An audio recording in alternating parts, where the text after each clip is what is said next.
Mi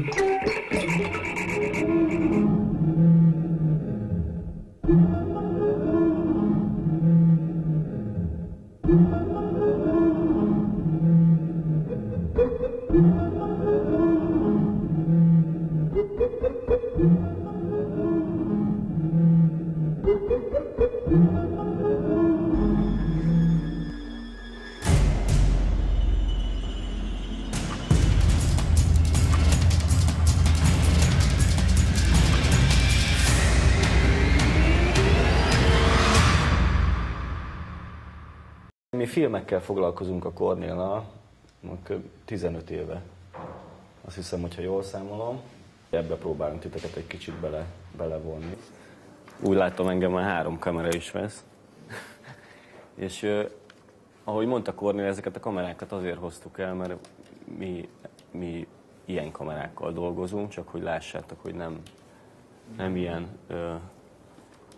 nagy digitális gépekkel, hanem ilyen régi analóg rendes kamerákkal. Lassú tükör. Igor és Iván Buharov új egész estés filmje recept nélkül a filmszínházakban.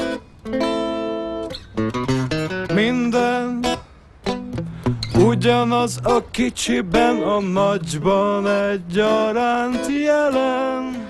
Super 8-as filmekkel fogunk dolgozni.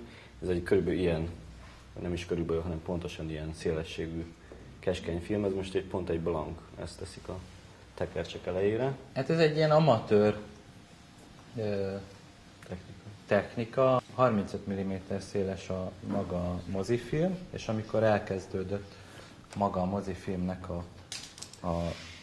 a nyersanyagnak a gyártása, egy idő után volt egy olyan igény, hogy lehessen otthoni felhasználásra is, nem filmesek, tehát amatőrök, családi felvételeket tudjanak készíteni. Van egy nagy gyűjteményünk, tehát ezt így piacokon vásároltuk össze. Tulajdonképpen az első kamerát is, meg nyersanyagot is ott vettük egy használt cikkpiacon, és arra készítettük az első filmünket, ami tulajdonképpen, amiben nem volt vágás, tehát nem vágtuk el a filmszalagot, hanem a kamerán belül vágtunk, tehát abban a sorrendben vettük fel a jeleneteket, amilyen sorrendben akartuk. Hogy persze ez akkor még nem volt tudatos, ez teljesen véletlen volt.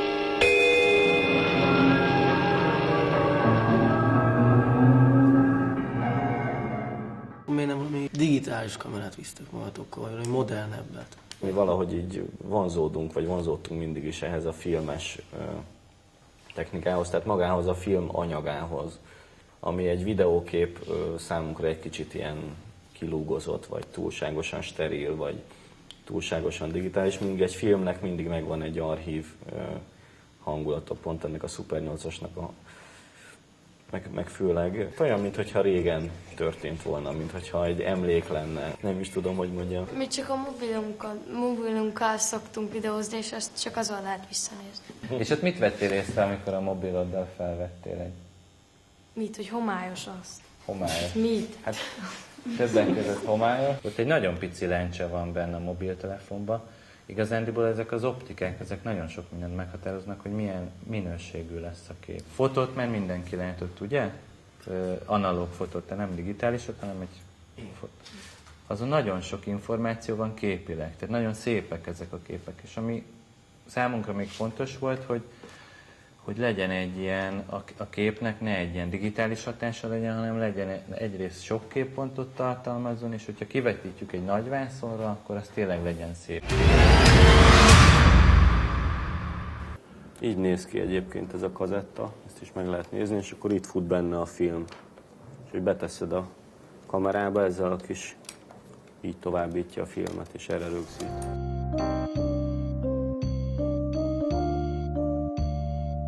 Olyan hatalmas szintet kell elérni a léttudat átfogásának, az erőszintek átfogásának olyan nagy belehelyezkedését, hogy el sem bírja fizikailag, összeégne.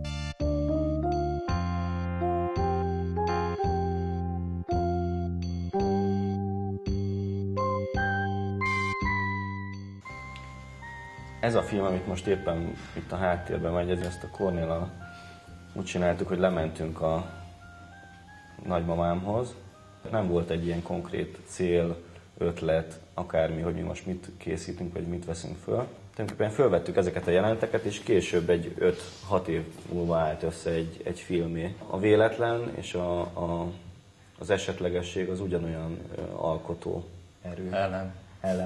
Elem lehet. Úgy is meg lehet változtatni a jelentését egy filmnek, vagy tartalmát, hogy egy teljesen eleinte úgy érezzük, hogy nem odaillő szöveget teszünk alá, aztán egyszer csak azt veszük észre, hogy a kép és a hang elkezd együtt dolgozni, és kialakul valami újabb jelentés. És igazán én azt javasolom, hogy nézzük meg ezt a 3 percet, amit mi forgatgatunk, és arra lennék kíváncsi, hogy szerintetek miről szólhat ez a vers, ami ez csak egy részlet belőle. Egy vers az ugye alapvetően általában ilyen érzelmi, vizuális dolgok vannak benne, de nagyon nehéz megjeleníteni, nem tudom, hogy ti hogy gondoljátok. Nekünk elég nehéz, vagy úgy gondoljuk, hogy nagyon nehéz, ugyanis több problémát vet föl. Tehát ugye azt nem mutathatom egyértelműen és mindig szájbarágosan, ami a versben van, mert valami többlet is kell ahhoz, és vagy abból a jelentésből visszavenni, vagy hozzáadni, vagy egyáltalán megváltoztatni ahhoz, hogy ez tudjon működni egy versen.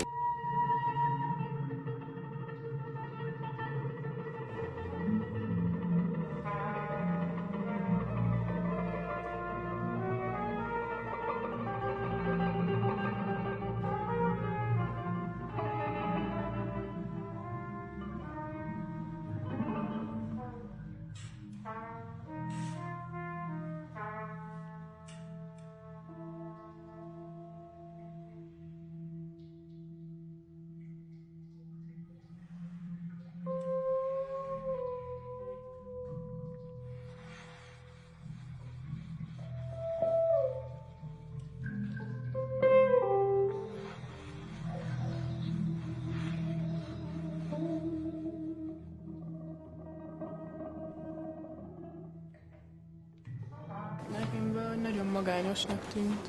De nem, mert ott volt a kutya, hát. És nem. Mit lehetett érezni ezekből a képekből? Mi jutott eszetekbe a képek láttál? Hát, hogy szomorú ez a férfi. Szomorú? Igen? Igen, és magányos. Magányos.